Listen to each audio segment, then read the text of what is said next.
இப்போ ஜாய் கிறிசல்டா அவர்கள் விக்டிமா அப்படின்னு ஒரு கொஸ்டின் மார்க் வந்துச்சுன்னா என்ன கேட்டிங்கன்னா அது விக்டிம் தான்.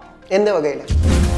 என் குழந்தைக்காக ஃபைட் பண்ணிகிட்ருக்கேன். நான் இந்த குழந்தைக்காக எனி எக்ஸ்ட்ரீம் லெவல் போய் நான் ஃபைட் பண்ணுவேன். இல்லீகல் மேரேஜ் அவங்க பண்ணியிருக்காங்க, அதில் மாற்று கருத்தில் அது தப்பு தான். முதல்ல அது அவங்களோட குழந்தைன்னு தெரியுமா? டிஎன்ஏ டெஸ்ட் பண்ணுங்க. அப்போனா இப்போ என்ன செய்யணும்னா சொல்கிற ஆட்கள்லாம் இருக்காங்கல்ல, அவங்கெல்லாம் அவங்க அப்பாவுக்கு தான் பிறந்தாங்களா அப்படின்னு டிஎன்ஏ டெஸ்ட் பண்ணி சர்டிஃபிகேட் வச்சுருக்காங்களா? மற்றவங்க சொல்கிற நீ யாரா, நீ விளக்கு முடிச்சா என்ன? நான் வந்து ஜாய் கிறிசல்டாவோட வாழவே இல்லை அப்படின்னு அவர் சொன்னாரா? என் பிராண்டுடைய பேருக்கு கலகம் வந்துருச்சா சொல்கிறாரு. அப்படின்னும் போது ஜாய் கிறிசல்டா சொன்ன எந்த விஷயத்தையுமே தப்பு இல்லை பொய் அப்படின்னு அவர் எங்கேயாவது மறுப்பு தெரிவித்தாரா? அது அப்புறம் நீங்களாம் பேசுறது யாரு? சுற்றி எத்தனை பேர் மேலே சொல்கிறாங்க, ஒருத்தங்க மேலே சட்ட போராட்டம் பண்ணாங்களா? 5வது சீசன் பிக் பாஸில் சுற்றி உள்ளே போயிட்டு வந்ததுக்கப்புறம் 5th சீசன் போன ஒரு கண்டஸ்டன்ட் எங்கேயோ போயிட்டாரு, காணாமல் போயிட்டாரு, அவர் என்னை கண்டுபிடிச்சி அவர் கல்யாணம் ஆன ஒரு நபர், அவர் இல்லைனா என் உலகமே இல்லை அப்படின்னு எனக்கு சுற்றி பேச மெசேஜ் வரைக்கும் எனக்கு தெரியும். இப்போ ரங்கராஜ் அவர்கள் செய்ய வேண்டிய விஷயங்கள் ஆன்சர் பண்ணுங்க. பண்ண மாட்டாரு. ஒரு பதில் சொல்லிட்டா வேலை முடிஞ்சு போச்சு. எல்லா மீடியா சேனல்லையும் உங்களால் போய் அவார்டு வாங்க முடியும், அவார்டுக்கு இவங்கள ஒரு தடவையும் அவங்கள ஒரு தடவையும் கூட்டு போக முடியும். இது எல்லாத்துக்கும் உங்களை பெரிய ஆளாக்க வேண்டியதுக்கு எல்லாத்துக்கும் உங்களுக்கு மீடியா தேவை, உங்களை மார்க்கெட்டிங் பண்ணிக்கிறதும் மீடியா தேவை. ஆனால் உங்களுக்கு ஒரு கேள்விகள் வரும்போது அதுக்கு பதில் சொல்ல உங்களுக்கு மீடியா தேவை. மேன் அனலிட்டிக் பண்ணியிருக்காரு, அடிச்சிருக்காரு, அந்த வீடியோஸை போட்டிருக்காங்க. ஃபெதர்ஸ் ஹோட்டல் வாசலில் அடிச்சிருக்காங்க, லாபியில். ஓகேவா, நான் உங்கள் ஹோட்டல் பேரோட சொல்கிறேன். ஃபிசிக்கல் அப்யூஸ் நடந்தது உண்மை, அவங்களுக்கு அடிப்பட்டது உண்மை. ஸோ நான் ஒரு இடத்துல வந்து உட்காடுறேன் அப்படின்னா சில விஷயங்கள் எனக்கு வந்து தெரியாமல் நம்ம பேச முடியாது. ஸோ இதெல்லாம் உங்களுக்கு எப்படிங்க சரிங்க, நீங்கள் யாருங்க அப்படின்னு என்ன கேட்பாங்க சில பேர். அந்த வெட்டிங் பிளானரே நான் தான். ஷபானா அவங்களுடைய விஷயத்தை சுஜி அவர்கள் பேசியிருந்தாங்க. ஒரே ஒரு விஷயம் தாங்க அண்டர்லைன் பண்ணிங்க, மாட்டும் வரை அனைவரும் உத்தமர்களே.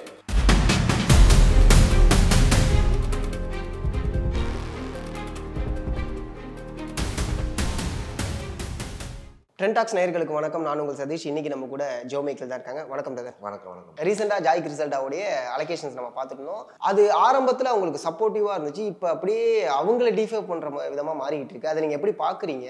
எனக்கு ஆரம்பத்தில் சப்போர்ட்டிங்காக இருந்துச்சுன்றதே நான் கொஞ்சம் வித்தியாசமாக பார்க்குறேன். எனக்கு ஆரம்பத்தில் சப்போர்ட்டிங்காக இருந்த மாதிரி நான் எங்கேயுமே பார்க்கல. அவங்களுக்கு சப்போர்ட்டிங்கே இப்போ தான் ஆரம்பிச்சிருக்குன்றதான் நான் பார்க்குறேன். அதாவது கொஞ்சமாக பொதுமக்களிடையே ஓகே, ஒரு 8 மாத கர்ப்பிணி பொண்ணு இவ்வளோ தூரம் போராடுது அப்படின்ற தாட் ப்ராசஸ் வந்து இப்போ தான் வந்திருக்குன்றதே எனக்கு தெரியுது. இப்போ தான் அவங்கள ஒரு பொண்ணாகவே பார்க்குறாங்கன்னு எனக்கு புரியுது. ஃபஸ்ட்டு அவங்க வந்து ஒரு அலகேஷன் வைக்கும்போது ஜாய் கிறிசல்டா ஏதோ ஒரு ஆதாயத்துக்காக மாதம்பட்டி ரங்கராஜா வந்து இப்படி டிஃபேம் பண்ணுறாங்க அப்படிங்கிற ஒரு விதமாக அதை போர்ட்ரேட் பண்ணுறாங்க. டிஃபேம்ன்றது என்னங்க? தன்னுடைய அவருக்கு இருக்கக்கூடிய ஃபேமை அசிங்கப்படுத்துறது, அவரை அசிங்கப்படுத்தி உட்கார வைக்கிறது. அது பேர் மட்டும் டிஃபேம் இல்லை. அதாவது ஆதாரம் இல்லாமல் தவறான செய்திகளை ஒருத்தர் மேலே பரப்புறது வந்து டிஃபமேஷன் சொல்லலாம். உண்மையை சொல்கிறது வந்து எந்த இடத்துலையுமே டிஃபமேஷன் ஆகாது. Okay okay. அது வந்து விக்டிம் ஷேமிங் தான் நீங்கள் பண்ணுறீங்க. Victim shame. ஓகே. இப்போ நீங்கள் பண்ணுறது ஓகேவா? ஓகே. இப்போ ஜாய் கிறிசல்டா அவர்கள் விக்டிமா அப்படின்னு ஒரு கொஸ்டின் மார்க் வந்துச்சுன்னா என்ன கேட்டிங்கன்னா அது விக்டிம் தான். எந்த வகையில்? இல்லீகல் மேரேஜ் அவங்க பண்ணியிருக்காங்க, அதில் மாற்று கருத்தில் அது தப்பு தான். ஓகேவா? ஸோ அது எந்த சூழ்நிலையில் அவர் என்ன சொன்னார், அவர் எப்படி இந்த ரிலேஷன்ஷிப்புக்குள்ளே வந்தார், எப்படி வந்து அவங்களுக்கு இத்தனை வாட்டி அபார்ஷன் ஆகிருக்கு, இப்போ எப்படி ப்ரெக்னெண்ட்டாக இருக்காங்க, இப்போ வந்து கோஸ்டிங் பண்ணியிருக்காரு, அப்படியே அப்பட்டமாக கழட்டி விட்டு போயிருக்காரு. ஓகேவா? ஸோ இந்த மொத்த இதுலேயும் என்னை பொறுத்த வரைக்கும் ஜாய் கிறிசல்டாவும் விக்டிம் தான், சுத்தியும் விக்டிம் தான். ஓகேவா? என்னை பொறுத்த வரைக்கும் கேட்டிங்கன்னா இப்போ ஜாய் கிறிசல்டா அவர்கள் ஆல்ரெடி ஒரு திருமணமானவர், டைவர்ஸ் ஆகிட்டாங்க. இப்போ வந்து அவங்களுக்கு ஏற்கனவே ஒரு குழந்தை இருக்குது. அப்புறம் இப்போ வந்து மாதம்பட்டி மூலியமாக இப்போ ஒரு குழந்தை இருக்குது அப்படின்றது தான் நம்ம சோஷியல் மீடியாவில். ஆனால் இதுலேயுமே ஒரு விஷயம் நிறைய பேர் பேசுறது என்ன அப்படின்னா, சமூக வலைதளங்களில் முதல்ல அது அவங்களோட குழந்தைன்னு தெரியுமா? டிஎன்ஏ டெஸ்ட் பண்ணுங்க. டிஎன்ஏ டெஸ்ட்லையுமே வந்து ப்ரூஃப் பண்ண முடியாதுங்கிற சொல்கிற ஆட்கள்லாம் இருக்காங்கல்ல, அவங்கெல்லாம் அவங்க அப்பாவுக்கு தான் பிறந்தாங்களா அப்படின்னு டிஎன்ஏ டெஸ்ட் பண்ணி சர்டிஃபிகேட் வச்சுருக்காங்களா அப்படின்ற கேள்விக்கு நாங்கள் போயிடுவேன். ஏன்னா இன்னைக்கு இப்படி ஈஸியாக ஒரு பொண்ணை வந்து இது பண்ணிடுவாங்க. அந்த பொண்ணு வீடை காட்டுது, எல்லாத்தையும் காட்டுது. இது வரைக்கும் அவர் வந்து என் குழந்தை இல்லைன்னு சொல்லலையே. அந்த ஒரு சம்பந்தப்பட்ட நபர் அது என் குழந்தை இல்லைன்னு சொல்லலை. கரெக்டா? மற்றவங்க சொல்கிற நீ யாரா, நீ விளக்கு பிடிச்சா என்ன எப்போமா இல்லையா, நீ யாரு? சம்பந்தப்பட்டவர் இது என் குழந்தை இல்லை அப்படின்னு சொல்லி எங்கேயாவது ஏதாவது பார்த்தீங்களா? இல்லை இல்லை இல்லை. நான் வந்து ஜாய் கிறிசல்டாவோட வாழவே இல்லை அப்படின்னு அவர் சொன்னாரா? இல்லை. ஒரே ஒரு கேஸ் ஒன்றையும் போட்டிருக்காங்க, என்னுடைய பிராண்ட் அசிங்கப்படுத்துறாங்க அப்படிங்கிறது தானே. அதனால எனக்கு நஷ்டமாயிடுச்சுன்னு சொல்றாரு. அப்போ கூட அவர் பேருக்கு நற்பெயருக்கு கலங்க வந்துருச்சுன்னு அவர் எங்கேயும் பேசல.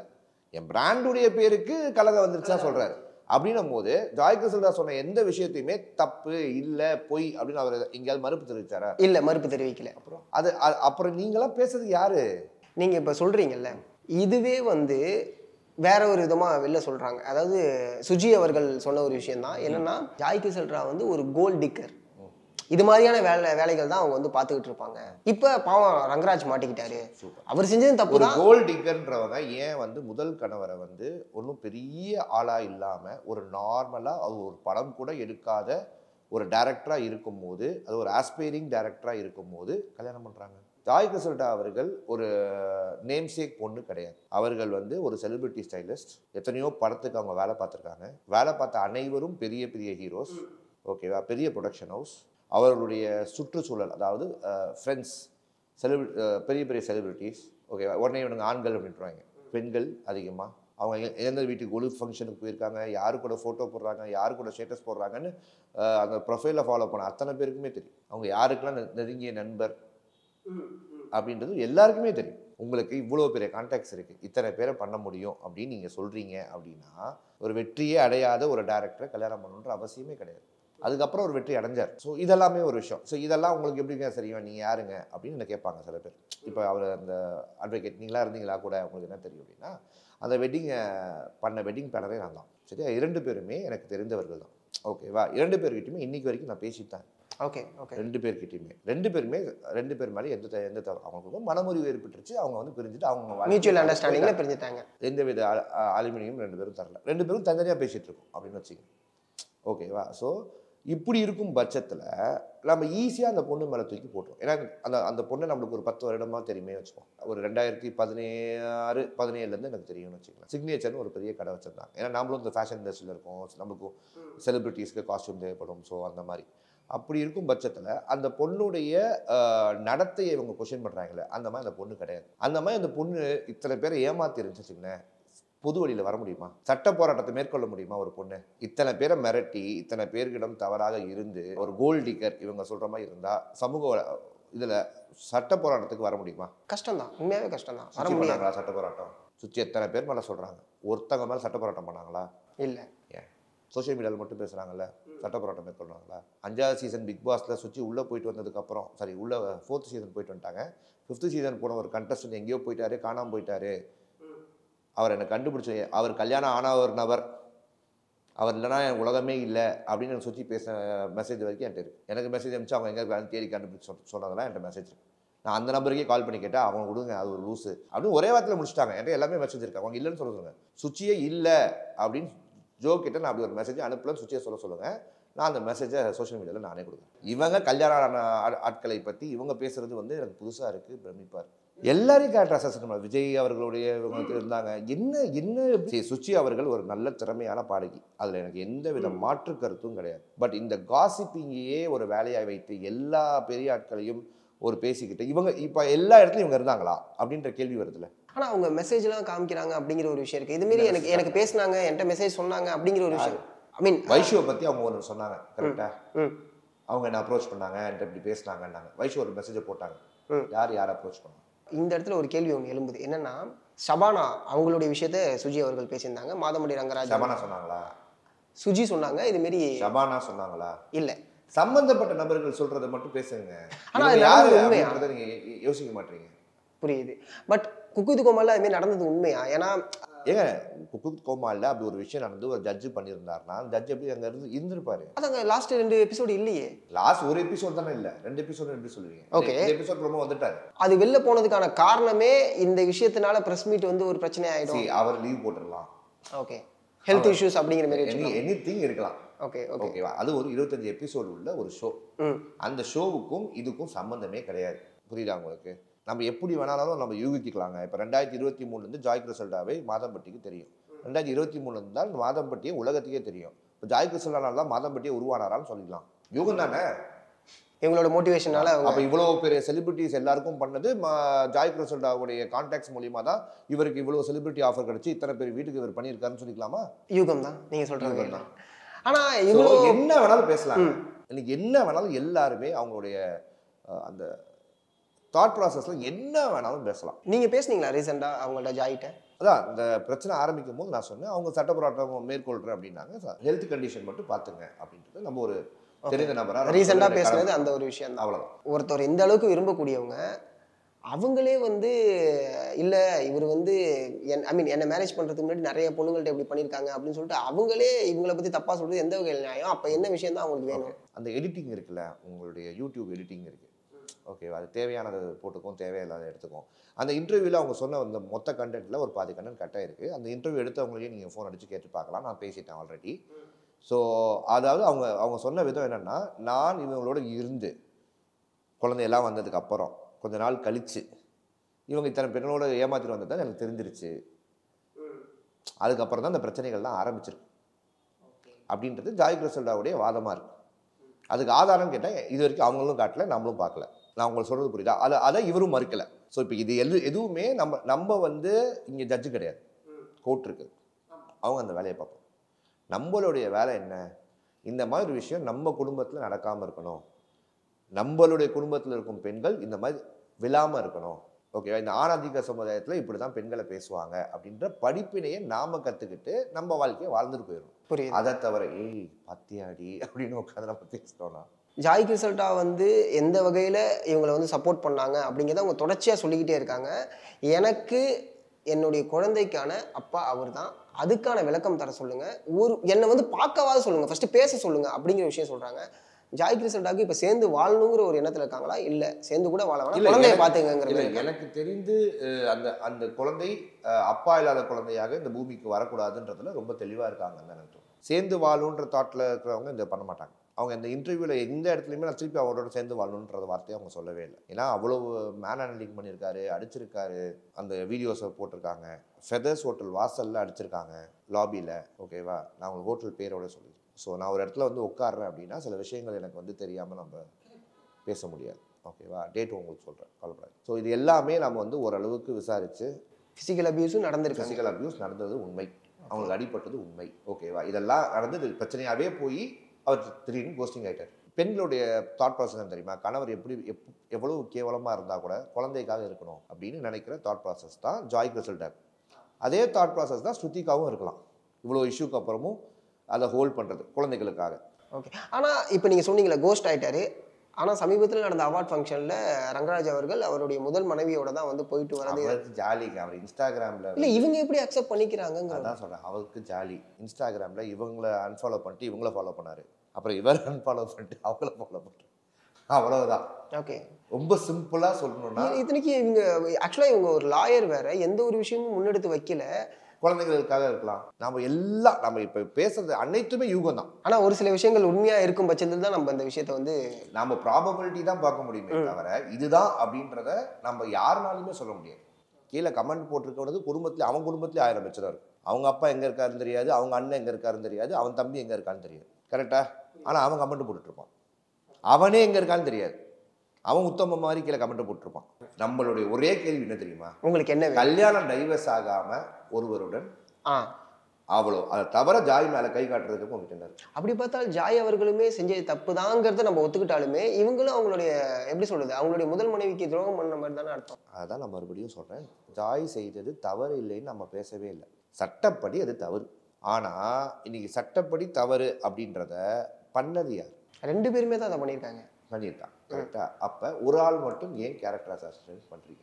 அதுக்கு தான் அதிக செலவீடு பண்றாங்க அப்படிங்கிற ஒரு குற்றச்சாட்டு இருக்கேன். நீங்க உங்களை பத்தி தப்பா பேசுங்க, என்னை பத்தி நீங்க எங்கேயுமே அதுக்கு ஒருத்தர் செலவு பண்ணுறதுலாம் கிடையாதுங்க. நீங்க ரொம்ப சிம்பிளுங்க, இது ஒரு வியாபாரம். நீங்க இப்போ இன்டர்வியூ பண்றீங்க, எவ்வளவு காசு கொடுத்தீங்க? நான் உங்களுக்கு ஆக்சுவலாக காசு தரல. கரெக்டா? இதை பேசுபவர்களுக்கு காசு இல்லாமல் அவங்க இன்டர்வியூ கொடுக்குறாங்களா? மனசா சொல்லுங்க. இல்லை நீங்க சொல்றது என்னட்டி அண்டர்ஸ்டாண்ட் பண்ண முடியுது. அப்போ அது அவங்களுடைய வணிகம். அண்ட் இன்னொரு விஷயம் இருக்குல்ல, இப்போ மாதம்பட்டி அவர்களுடைய வீடியோ வெளியிட்டும் போது மாதம் கழித்து பிக் பாஸ் முடிச்சுட்டு நான் கொடுக்குற இன்டர்வியூ கரெக்ட். ஏன்னா ஆக்சுவலாக நம்மளே இதை பற்றி ஃபர்ஸ்ட் டிஸ்கஸ் பண்ணும்போது இப்போதைக்கு இதை பேசலாம், அது பர்சனல், அதை நம்ம இதுக்குள்ளே இறங்கவே கூடாது. அது என்னைக்கு சமூக வலைதளங்களில் பொதுவெளியில பொது இதாக மாறுதோ அப்போ நம்ம அதை பற்றி பேசினா கரெக்டாக இருக்கும். மற்றபடி பர்சனல் நம்ம பேசக்கூடாதுன்னு நீங்கள் ஃபர்ஸ்டே சொல்லிட்டீங்க. அதுக்கப்புறம் எனக்கு தெரிஞ்ச ஒரு 20 நாள் முன்னாடி வரும்போது கரெக்ட். அதான் ஃபர்ஸ்ட் விஷயங்கள் வரும்போது என்னன்னா அந்த வீடியோ வெளிவந்ததுக்கப்புறம் வெளிவரும்போது எல்லாருமே ஷாக்கா பார்த்தாங்க. என்னப்பா இவரு அப்பனா இவர் பண்ணியிருக்காரு தான், ஏன்பா அப்படியே நார்மலைஸ் பண்ணாங்க. அவங்க 3 மாசமா போட்டோ போட்டிருக்காங்களே, அப்ப யாரும் எதுவும் கேட்கலையே. இல்ல அந்த வீடியோ வந்ததுக்கப்புறம் நார்மலைஸ் பண்ணாங்களே, அதை நீங்க எப்படி பாக்குறீங்க? ஆமாங்க, அதாவது ஆணாதிக்க சமுதாயத்தை தான் வாழ்றோம். ஒரு பெண் முன்னெடுத்து வச்சா இந்த பொண் தப்புதான்ப்பா, இதுக்கு முன்னாடி இத்தனை பேர் என்ன பண்ணாலும் சமுதாய சீரழிவு, அதை ஆன் பண்ணா கெட். இப்ப ரங்கராஜ் அவர்கள் செய்ய வேண்டிய விஷயங்கள் பொதுவா எல்லாரும் சொல்றாருன்னா, ஃபர்ஸ்ட் நீங்க அவங்களுக்கு ஆன்சர் பண்ணுங்க. பண்ண மாட்டாரு. அடுத்து ஏன் பண்ண மாட்டாருன்னு நினைக்கிறீங்க? பண்ண மாட்டாரு. அவர் இப்ப ரொம்ப தெளிவா, ஒருவேளை அதிக செல்வாக்கு இருக்கிறதுனால அதை அப்படியே மூடி மறைச்சிடலாங்க. இப்ப ஜாய் கிருஷ்ணா மேல இந்த மான நஷ்ட வழக்கு போட்டது, ஜாய் கிருஷ்ணாவை கோர்ட்டுக்கு இழுத்து எப்பா இது வேணாம், அந்த பிரச்சனையே வேணாலும் ஜாய் கிருஷ்ணாவை அவங்க செட்டில்மெண்ட்டுக்கு கூட பேசுறாங்களாம்ல. ஜாய் கிருஷ்ணா தெளிவா சொல்லிட்டாங்களா, எனக்கு பணம் தேவையில்லை, பணம் தந்தை பேசலாம் வந்தா செருப்பால் அடிப்பேன்னு சொல்லிட்டாங்களே. செட்டில்மெண்ட் பேசுற ஆட்கள் கோர்ட்டுக்கு போயிருக்க மாட்டாங்க. இப்ப நாளடைவுல இவங்களுடைய இந்த ஒரு அலோகேஷனுங்கிறது எப்படி மாறும்னு நினைக்கிறீங்க? உங்களோட ஒப்பீனியன் சொல்லுங்க. ஏங்க அதான் சொல்றேன், டைல்யூட் பண்றதுக்கு ஃபர்ஸ்ட் காமெடி ஆக்குனாங்க, அது பேக் ஃபயர் ஆயிடுச்சு. ஓகே, ஃபர்ஸ்ட் எல்லா மக்களும் அதை காமெடியாக ஏற்றுக்கிட்டாங்க. அதுக்கப்புறம் சில பேர் அதை என்ன மாதிரி சில பேர் எதிர்த்ததுனால அதெல்லாம் எடிட் பண்ணிட்டு அது காமெடி கிடையாது, இது ட்ராஜடி அப்படின்ற ஒரு இதை புரிஞ்சுக்கிட்டாங்க. இப்போ இவங்க செய்கிறது எல்லாமே ஜாய் கிருஷ்ணாவே தவறுன்னு சொன்னவங்க எல்லாருமே பரவாயில்லப்பா, அந்த பொண்ணுப்பா கஷ்டப்படுத்துப்பா அப்படின்ற தாட்டுக்கு கொண்டு போயிடும். 8 மாச குழந்தைய சுமந்துக்கிட்டு இருக்கக்கூடியவங்க இந்த அளவுக்கு கஷ்டப்படுறாங்க அப்படிங்கிற ஒரு பார்வை பொதுவாக எல்லாருக்குமே இருக்குது. அதே சமயம் எந்த அளவுக்கு எமோஷனல் மேனிபுலேட் பண்ணுறாங்க பாருங்க அப்படிங்கிற மாதிரி இருக்கு. நீங்கள் எப்படி பார்க்குறீங்க? ஏங்க இந்த உலகம் நின்னாலும் ஏசும், உட்கார்ந்தாலும் ஏசும், எல்லாத்துக்குமே ஏசுங்க. ஸோ அடுத்தவன் சொல்கிறான்னா நம்ம வாழ முடியாது. ஆனால் இப்போ இந்த ஷபானா மேட்ரு அதிகமாக வெடிச்சிட்டு இருக்கனால இதை கேட்குறேன்.